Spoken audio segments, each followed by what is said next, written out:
lot of celebrities have gone vegan this holiday season, including, from what I hear, one Santa Claus.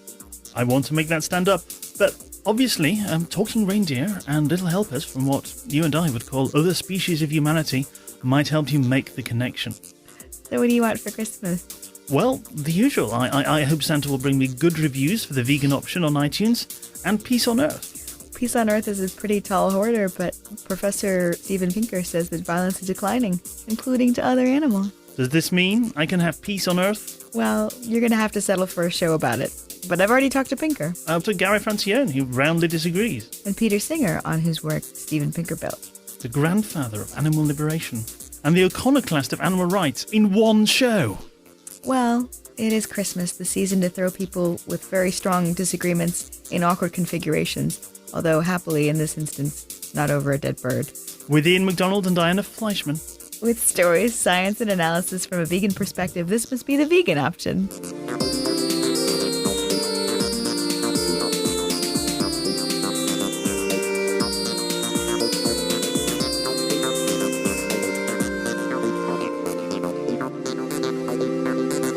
So, the term peace on earth comes from the Gospel of Luke and was the refrain of Longfellow's poem. Well, more importantly, what does it mean to our listeners? I went to a vegan Christmas fair and I asked them. Peace on earth is something we can drive for every second of every second of our lives, every second of the day. Veganism is the biggest thing that will bring peace on earth. Regard for every living thing, irrespective of species, kindness and compassion, and that everything's got as much right to be here as we have. It's a slogan at Christmas, I think, really. Is it? Yes, predominantly, yes. It means sitting down with the animals and sharing food together. Do you think there ever will be peace on earth? Aye, but not in this lifetime. There must be, maybe not total nonviolence, but not the extreme acts that we do today. This is what I think people can agree on. Even if some people are not going to take the step to become vegan, I think that it's like almost everyone should be able to agree that there shouldn't be factory farming, for example. So 400 or 500 years might just do it?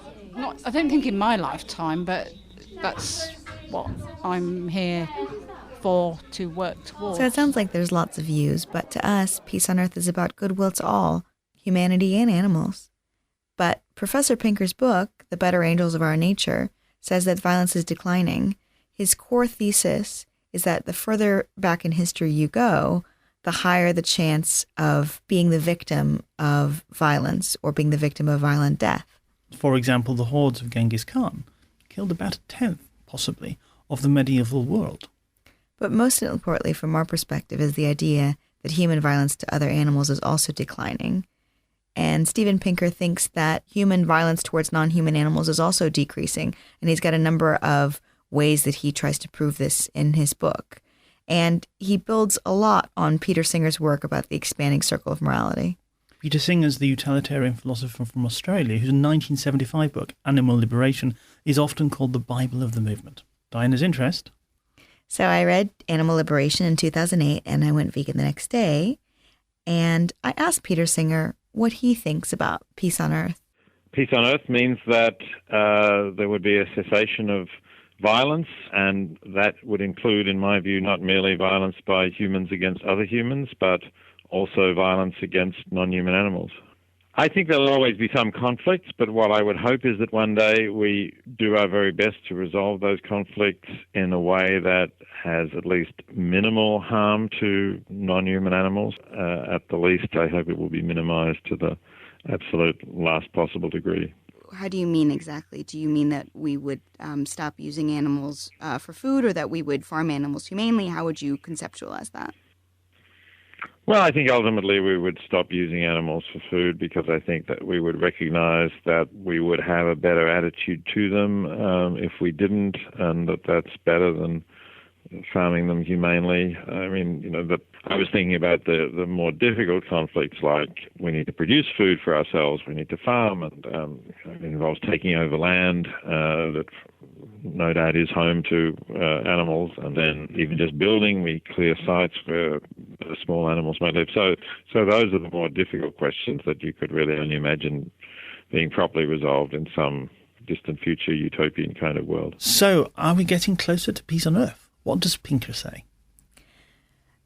So Pinker has this argument saying that things like hunting have decreased, the number of animals harmed in feature films, those kinds of things have increased, and also things like blood sports. He shows a decrease in what I think is people's taste for seeing animals harmed.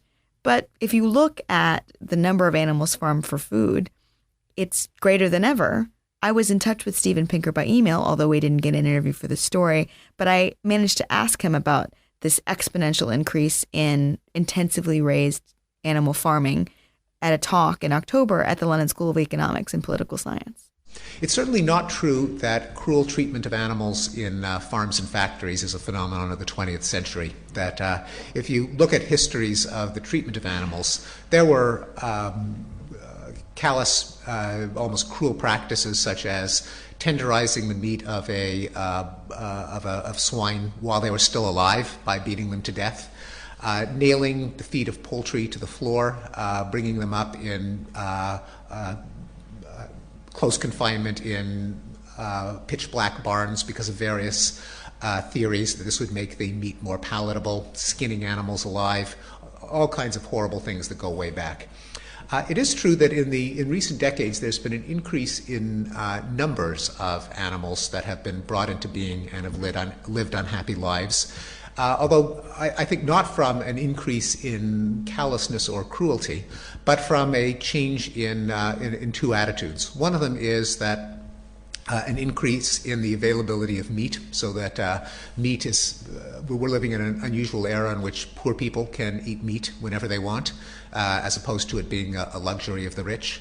And multiplying this calamity for animals is the fact that starting in the 1970s, people got the idea that white meat was healthier than red meat.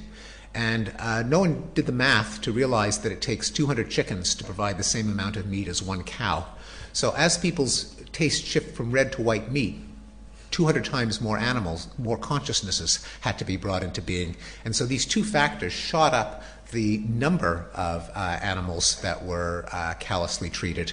And by one measure, that is an increase in violence, although I would argue that it's not because people got more callous. Quite the contrary. At least since the 1960s, the awareness in the West of animals' interests has shot up. And actually, in the United States, there have been a number of state-level measures, many of them passed by plebiscites, that have mandated more humane treatment of animals. So Pinker accepts that more animals are being abused. Yes, but I'm not sure whether overall conditions are improving. He seems to imply, by talking about these horrific older practices, that these practices are not around today. So he talks about animals being kept in the dark. Laying hens are still kept in the dark today and withheld food to force them into another laying cycle. Skinning animals alive, that's also something that still happens today, as any undercover video of the fur trade can attest. And, of course, there's been technological advances in rearing animals for food.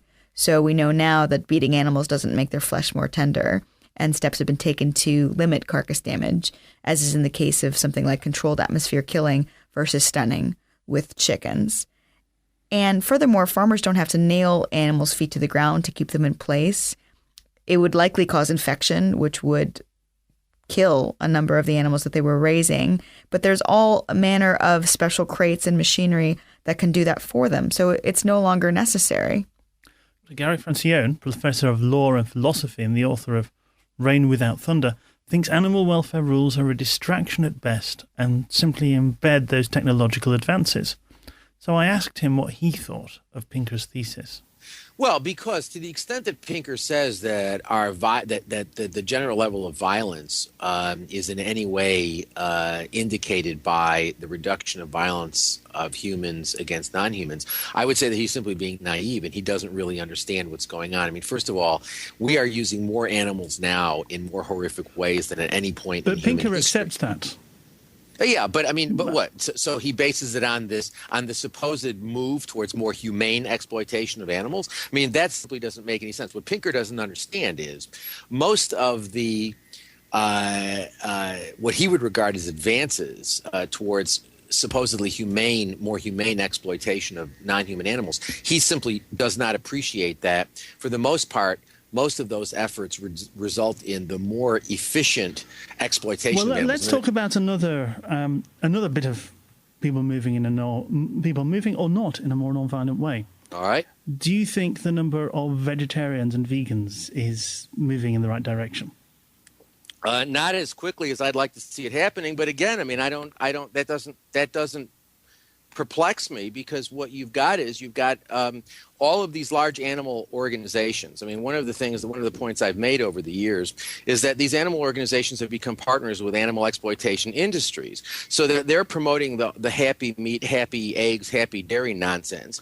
And I'm sorry, go ahead. But how does that relate back to the number of vegetarians and vegans, particularly because if you are involved in this issue and you join one of these organizations, they're not telling you that you should be vegan. And by the way, I don't accept it. I mean, I think the distinction between I think that the vegetarian position is a morally incoherent position. I don't think that there's any difference between meat and dairy. I mean, I think animals that are used for dairy are kept alive longer. They're treated every bit as badly, and they all end up in the same slaughterhouse anyway.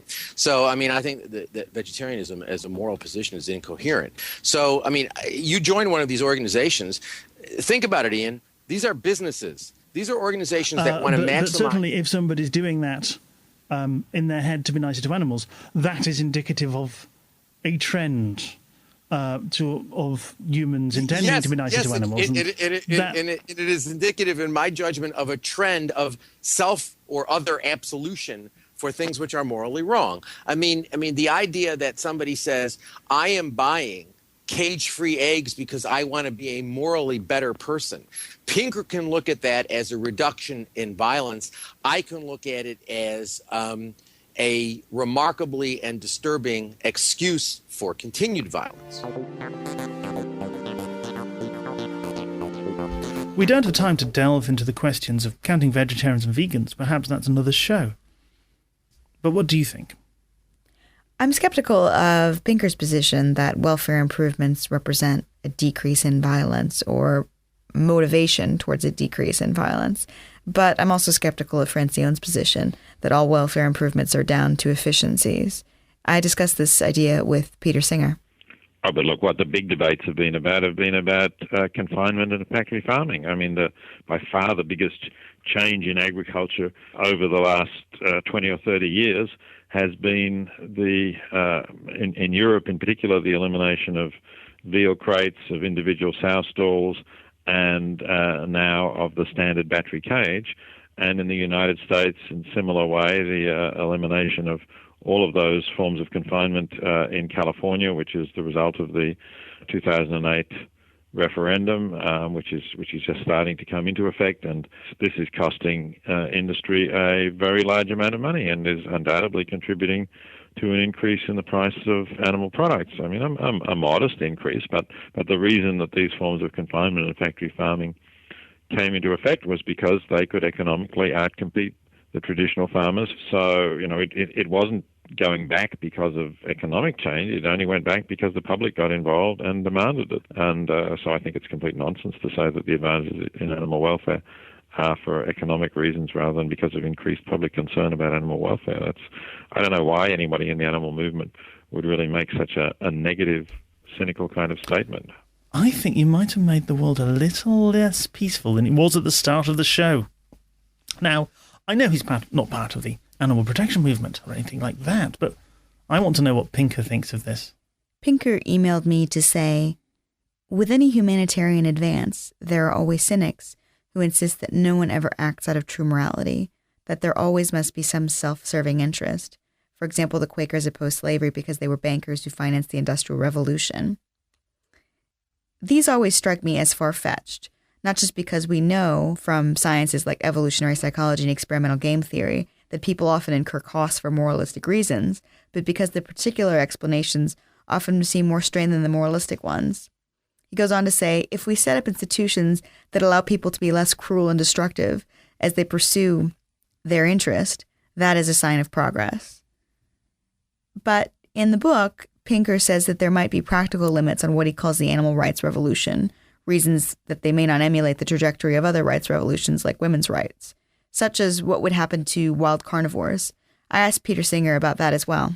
Now, the other points that Pinker raises relating to wild carnivores are more difficult questions, certainly. If we want to continue to preserve natural ecological systems, then I guess we have to leave carnivores and we have to leave them their prey.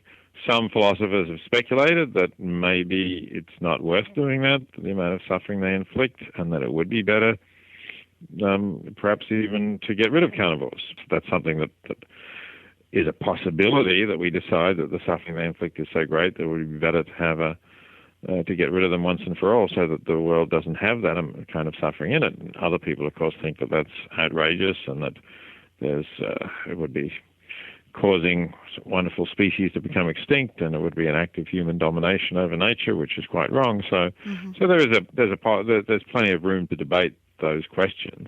But I think that they are, at least at the moment, not really questions that we need to be concern ourselves with practically, because while we're raising in brutal fashion and killing maybe 50 billion animals for food each year, I think the behavior of carnivores, is not going to be something that we can afford to be critical of. So I think that's a sort of a theoretical possibility rather than a serious practical issue. Yeah, I agree with you. And I was reading that chapter, I was thinking that, the women's rights revolution wasn't constrained by the fact that we weren't sure if we weren't going to be able to emancipate women from pregnancy. In my personal opinion, I thought he put sort of these false constraints on how far animal liberation can go, as opposed to other kinds of rights revolutions. Yeah, it's something, exactly. It's something of a distraction at this stage anyway. And, maybe some feminists have speculated on whether women should be freed from pregnancy. That there has been discussion about that and whether that would be a good thing. But it's a different matter, and as you say, it has nothing to do with whether women should have the vote or the right to own property or the right to compete with men for the same jobs at the same pay. All of those basic things are completely separate, and just as questions about factory farming and how we ought to treat animals in labs and so on have really nothing to do with how we make these difficult decisions about the conflicting values of preserving carnivorous species. But do our contributors think there's going to be peace on Earth? Do I think we're going to have peace on Earth? I believe that we need to have a revolution, a nonviolent revolution, a paradigm shift, a nonviolent revolution of the heart. And whether that's going to happen, I think, is going to depend largely on the extent to which we continue to buy into the idea, the fundamental idea of materialism, that the value of self and others is determined by material elements. I think that we are presently in a spiritual crisis of gargantuan proportions. We're either going to realize at some point, Ian, that this is a disaster, or we're going to destroy ourselves. I believe and hope that we're heading towards peace on Earth. I believe that we have been making moral progress over the past few centuries. We still have a very long way to go, and I'm certainly not going to live to see true peace on Earth, but as long as we're heading in the right direction, I think that's encouraging. Thank you to Professors Francione, Singer and Pinker for their time, and to you for yours, for listening. If you would like to hear the full interviews or find out more about this Peace on Earth, see our show notes at theveganoption.org. We've got our own Christmas present list, but it won't cost you anything. If you like us, and you must if you've gotten this far in the show, you can share us via Twitter, via Facebook, or iTunes. It would be the best holiday present we could ask for. Sincere thanks to Eden Girl and Richard, who've already written positive reviews on iTunes. I'm Diana Fleischman, commenting and blabbing far too much. I'm Ian MacDonald, reporting and producing. Copyright us. Digital artist Rob Masters wrote our theme. Actuality of the Steven Pinker Talk is courtesy of the London School of Economics. Details in the show notes.